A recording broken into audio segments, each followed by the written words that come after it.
Pinag-utos din ni Pangulong Ferdinand R. Marcos Jr. ang agarang investigasyon sa pagbagsak ng isang FA-50PH fighter jet ng Philippine Air Force kung saan dalawang piloto nito ang nasawi. Ayon kay Palace Press Officer Yusek Claire Castro, nais din ng Pangulo na malaman kung ano ang mga dapat gawin para hindi na maulit ang naturang trahedya.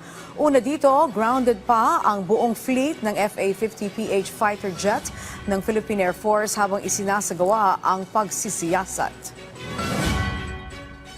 Talaga po pinamamadali po ng ating Pangulo ang maagarang pag-iimbestiga po dito kung saan nagkamali at kung ano pa ang maaaring maging remedyo sa mga ganitong klaseng pangyayari. Hindi po natin siyempre po, ang ating damdamin po patungkol po dyan ay nakakalungkot po kapag nangyayari sa atin to.